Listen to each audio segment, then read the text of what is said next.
సంవత్సరాల తరబడి ఎన్ని మందులు వాడినా మీ మోకాల నొప్పులు తగ్గట్లేదా? ప్రాణ పెయిన్ క్లినిక్ లో అత్యాధునిక చికిత్స. నమస్తే, వెల్కమ్ టు సుమన్ టీవీ. తెలంగాణలో రైతు రుణమాఫీ అమలుకు రంగం సిద్ధమైంది.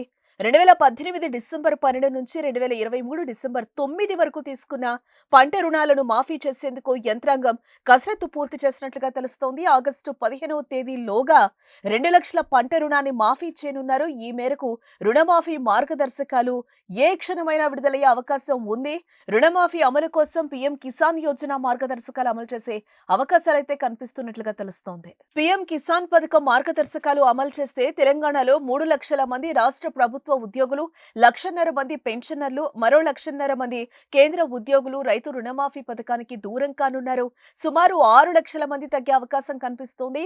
వీరికి తోడు రాష్ట్రంలో సుమారు 25 లక్షల మంది ఆదాయ పన్ను చెల్లింపుదారులు ఉన్నట్లుగా సమాచారం. వీరికి తోడు తాజా మాజీ ఎమ్మెల్యేలు, ఎంపీలు, ప్రజాప్రతినిధుల లిస్టు తీస్తే చాలా వరకు కూడా రుణమాఫీని కటింగ్ చేయొచ్చు. దీంతో పీఎం కిసాన్ పథకం మార్గదర్శకాలపై కాంగ్రెస్ సర్కార్ ఓ ఆలోచన చేస్తున్నట్లుగా తెలుస్తోంది. రేషన్ కార్డ్, వ్యవసాయ శాఖ వద్ద ఉన్న డేటా ఆధారంగా రుణమాఫీ చేసే అవకాశం ఉంది. కుటుంబంలో వారి పేరిట రుణాలు ఎంత ఉన్నా 1,00,000 వరకు మాత్రమే మాఫీ చేయాలని ప్రభుత్వం నిర్ణయం తీసుకున్నట్టుగా తెలుస్తోంది.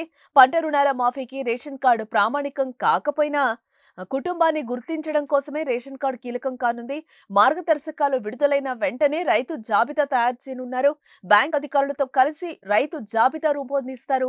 పంట కోసం బంగారు తాకట్టు పెట్టి తీసుకున్న రుణాలను సైతం మాఫీ చేయరని ప్రభుత్వం నిర్ణయించినట్టుగా సమాచారం. ఇప్పటికే పలు జిల్లాల్లో రైతుల వివరాలను అధికారులు సేకరిస్తున్నట్లుగా తెలుస్తోంది. ఆయా బ్యాంకుల రికార్డుల ఆధారంగా అర్హులైన రైతుల వివరాలను ప్రత్యేక యాప్ లో నమోదు చేస్తున్నారు. రుణమాఫీ అమలుకు ప్రభుత్వం స్పీడ్ పెంచడంతో రైతుల్లో ఆనందం వ్యక్తమవుతోంది.